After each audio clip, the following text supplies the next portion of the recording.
guys, Anurag this side. So I'm back with another lead code question. So this is an easy question and it's called number of recent calls, right? So ये क्या कह रहा है, write a class recent counter to count recent requests.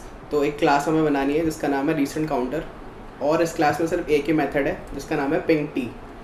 ठीक है, t input ले रहा है वो कह रहा है return the number of pings that have been made from 3000 milliseconds ago till now. तो इसमें क्या होगा, हमें कुछ इंटीजर्स मिलेंगे, 3000, 2000, 50 ऐसे इंटीजर्स मिलेंगे. तो हमें बताना है कि अभी जो हमें करंट जो इंटीजर मिला है उससे लेके 3000 मिली सेकेंड पहले तक कितने आए हैं इंटीजर्स हमारे पास. ठीक है, ये बताना है.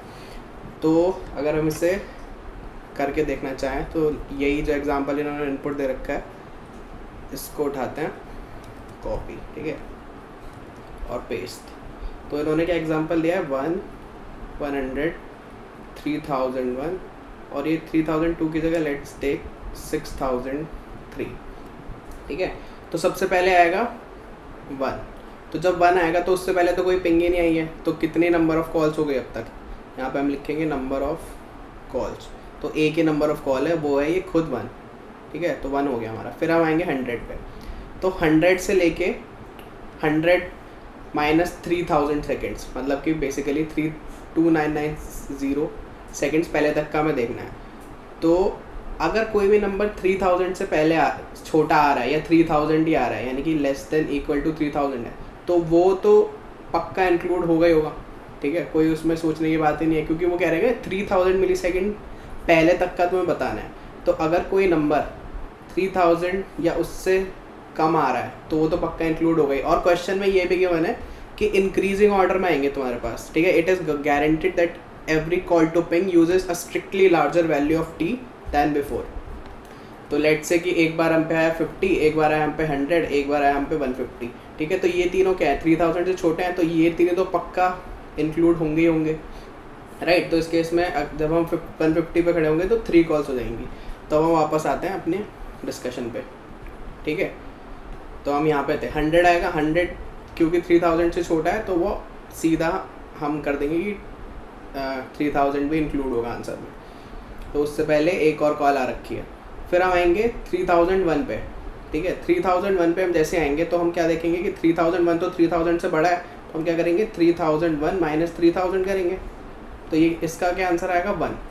यानी कि 1 मिली सेकेंड से लेके 3001 मिली सेकेंड तक जितनी भी कॉल्स आई हैं अब हमें वो काउंट करनी है. तो कितनी कॉल्स हैं ऐसी, 3 कॉल्स हैं बेसिकली. ठीक है, 3 कॉल्स. तो इसका आंसर क्या हो जाएगा, इसका आंसर हो जाएगा 3. इसका क्या था 2, इसका क्या था 1. फिर हम आएंगे 6003 पे.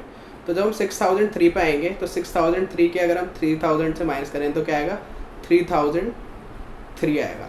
तो कहने का मतलब क्या है कि 3003 से लेके 6003 के बीच में कितनी कॉल्स आई हैं उस फंक्शन को, यह हमें बताना है. तो कितनी कॉल्स आई हैं, 1 तो 3003 से छोटा है, नहीं काउंट करेंगे. 100 क्या है, ये भी छोटा है, ये से भी काउंट नहीं करेंगे. 3001 है, ये भी छोटा है. तो सिर्फ एक 6003 ही है जो कि हमारा है ग्रेटर देन क्या 3003. ठीक है, तो इसका आंसर हो जाएगा इस केस में 1, राइट.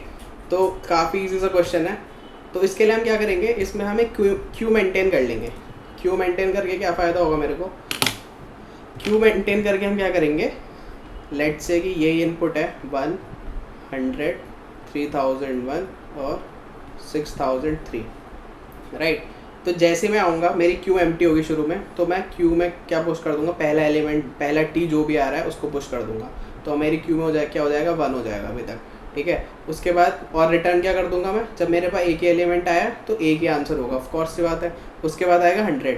तो हम यहाँ पे एक चेक करेंगे कि अगर कोई भी जो एलिमेंट आ रहा है वो 3000 से छोटा है तो हम उसे डायरेक्टली क्यू में डाल देंगे. ठीक है, डाल दिया. ठीक है, फिर ये जो आ रहा है ये 3001 है, ये 3000 से बड़ा है, तो हम इसका मार्जिन निकालेंगे. मार्जिन का मतलब क्या कि किस टाइम से लेके किस टाइम के इंटरवल के बीच में मुझे देखने हैं अपने कॉल्स. तो इसका मार्जिन क्या होगा, 3001 माइनस 3000. तो 1 हो गया इसका मार्जिन, यानी 1 से लेके 3001 के बीच में जितने कॉल्स आई हैं वो. तो अब मैं यहाँ पे देखूंगा कि क्यू के मेरे फ्रंट पे क्या रखा हुआ है, 1 रखा हुआ है. तो यानी कि और इसके बाद जो वैल्यूज़ आई होंगी क्यू में वो 1 से बड़ी होंगी. क्यों, क्योंकि हमें दिया हुआ है कि हमारी जो वैल्यूज़ हैं वो इंक्रीजिंग ऑर्डर में आएंगे हमारे पास. तो मुझे कोई भी एलिमेंट एक्सक्लूड करने की ज़रूरत नहीं है, सारे एलिमेंट लूँगा मैं और इसमें पुश कर दूंगा 3001. ठीक है, और आंसर क्या हो जाएगा मेरा, क्यू डॉट लेंथ हो जाएगा, हर बार क्यू डॉट लेंथ होगा। जब यहाँ आता तो 1 होगी क्यू डॉट लेंथ, जब यहाँ आता तो क्यू डॉट लेंथ 2 होगी, जब यहाँ आए तो क्यू डॉट लेंथ कितनी है, 3 होगी। ठीक है, उसके बाद आएगा मेरा 6003। तो जब मैं 6003 को डालूंगा तो मैं देखूंगा कि मार्जिन क्या निकल रहा है मेरा। तो इस केस में मार्जिन निकलेगा मेरा, जैसे हमने पहले निकाला था 6003 माइनस 3000, तो कितना हो जाएगा, 3003 हो गया मार्जिन। तो अब 3003 मिली सेकेंड के बाद की चीज़ें देखनी है मुझे, तो यानी 1 उसमें इंक्लूड नहीं हो सकता, 100 उसमें इंक्लूड नहीं हो सकता, और 301 भी उसमें इंक्लूड नहीं हो सकता। तो बेसिकली एक ही एलिमेंट बचेगा 6003, तो इसका आंसर हो जाएगा 1। तो 1 2 3 1 ये बेसिकली हमारा आउटपुट होना चाहिए। तो अब हम इसे कोड में देखते हैं कि कोड में कैसे होगा। तो जैसा कि मैंने बताया कि क्यू यूज़ करेंगे, तो हम यहाँ पे क्यू को इनिशियलाइज कर लेंगे, इंटीजर टाइप की हमारी क्यू होगी, राइट। इसको नाम दे देते हैं क्यू, और इसे हम इनिशियलाइज करेंगे अपने कंस्ट्रक्टर के अंदर, queue equals to new link list, right.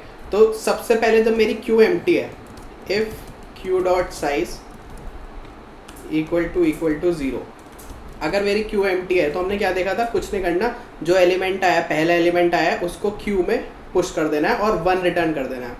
ठीक है, तो हम क्या करेंगे, क्यू डॉट ऐड जो भी एलिमेंट आ रहा है, टी है हमारा एलिमेंट, और हम इस केस में क्या कर देंगे, रिटर्न 1, क्योंकि मेरा आंसर 1 होगा। एल्स अगर मेरी क्यू एम्प्टी नहीं है तो क्या करना है, फिर मैं चेक करूँगा कि if T is less than equal to 3000, अगर 3000 से कम है जो मेरा टी आ रहा है, तो उसे मैं क्या कर दूँगा, क्यू में डायरेक्टली ऐड कर दूँगा, क्यू डॉट ऐड टी। ठीक है, अगर क्यू जो है वो 3000 से छोटा है तो डायरेक्टली ऐड कर दूंगा, और नहीं है तो मैं क्या निकालूंगा, मार्जिन निकालूंगा अपना, इंट मार्जिन। मार्जिन क्या हो जाएगा, टी माइनस 3000। तो अब मुझे देखना है कि मेरी जो क्यू है उसमें कितने एलिमेंट्स ऐसे हैं जो मार्जिन से छोटे हैं, क्योंकि जो मार्जिन से पहले एलिमेंट्स आ रहे हैं उन्हें मैं अपने आंसर में ऐड नहीं कर सकता। तो क्या हो जाएंगे, 1 एक्सक्लूड, अगर 6003 की बात करूँ तो 1 एक्सक्लूड होगा, 100 एक्सक्लूड होगा, और 3001 एक्सक्लूड होगा। तो इसके लिए वाइल लूप लगाएंगे हम, क्या लगाएंगे, while queue dot size is not equal to 0, मतलब मेरी क्यू खाली ना हो जाए, and queue dot peek, queue के जो टॉप पे एलिमेंट रखा है वो अगर छोटा है, ठीक है, वो अगर छोटा है किससे, मार्जिन से मेरे, ठीक है, तो मैं बेसिकली क्या कर दूंगा, उस एलिमेंट को हटा दूंगा, क्यू डॉट पॉप, राइट। और दोनों केसेस के बाद मुझे क्या रिटर्न करना है, रिटर्न जो भी मेरा क्यू का साइज है वो रिटर्न करना है, क्यू डॉट साइज। तो let's see for compilation errors. तो वो कह रहा है कैन नॉट फाइंड सिंबल, अच्छा क्यू डॉट पॉल होता है।